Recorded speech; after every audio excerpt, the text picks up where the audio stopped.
Welcome friends. প্রথমেই বলে রাখি, এই পেপার কাটিংটি আজকে সকাল থেকে বিভিন্ন সোশ্যাল মিডিয়ায় আমি শেয়ার হতে দেখেছি। প্রথমে আমারও বিশ্বাস হয়নি, আমি ভেবেছিলাম পুরনো একটা খবর হয়তো আজকে আবার নতুন করে সার্কুলেট হচ্ছে।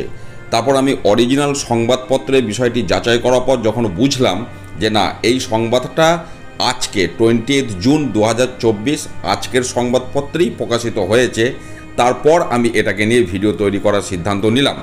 দেখুন, প্রথম কথা হচ্ছে গত 7ই মে 2024 সুপ্রিম কোর্টে এসএসসি 2016 মামলার শেষ শুনানি হয়েছে এবং সেখানে যে ডিরেকশানগুলো সুপ্রিম কোর্ট দিয়েছিল তার মধ্যে অন্যতম দুটি হচ্ছে একটি মুচলেখার বিষয় আর একটি রাজ্য সরকারকে বিস্তারিতভাবে বাংলা এবং ইংরাজি সংবাদপত্রে বিজ্ঞপ্তি দিতে হবে।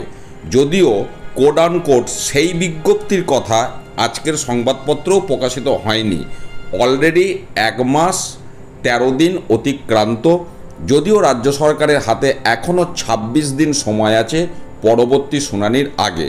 এর মাঝে আজকে যে খবরটা প্রকাশিত হয়েছে একটু আমরা চোখ বুলিয়ে নেব। যেটা বলা হচ্ছে, সংবাদপত্রের ভাষা অযোগ্য, কোর্টের ভাষা টেন্টেড ক্যান্ডিডেট, শিক্ষকদের মুচলেখা নিয়ে নির্দেশিকা শীঘ্রই। কি বলতে চাইছে? সুপ্রিম কোর্টের নির্দেশ মেনে তথাকথিত টেন্টেড শিক্ষকদের মুচলেখা নেবে শিক্ষা দপ্তর। বুধবার বিকাশ ভবন সূত্রে জানা গিয়েছে দ্রুত এই সংক্রান্ত নির্দেশিকা যাচ্ছে ডিআইদের কাছে।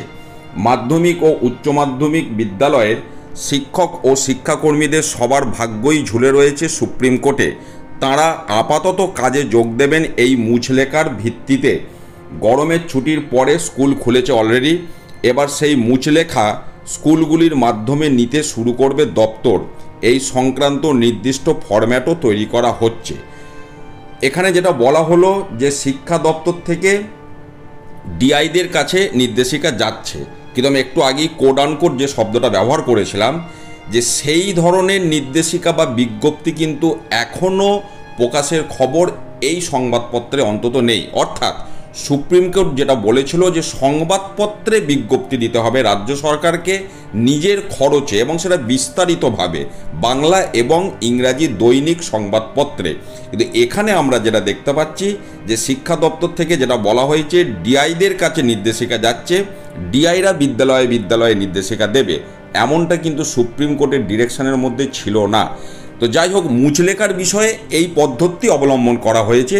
বিজ্ঞপ্তি হয়তো রাজ্য সরকার দেবে, যেমন সুপ্রিম কোর্ট বলেছে এখনও 26 দিন সময় রয়েছে।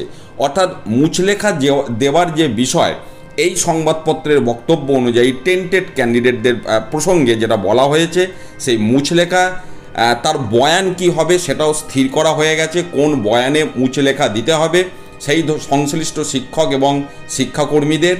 এবার ডিআই অফিসের নির্দেশিকা আসুক এবং ডিআই অফিস থেকে বিভিন্ন বিদ্যালয়ে সেটি সার্কুলেট করলে বিষয়টা বা চিত্রটা আরও পরিষ্কার হবে।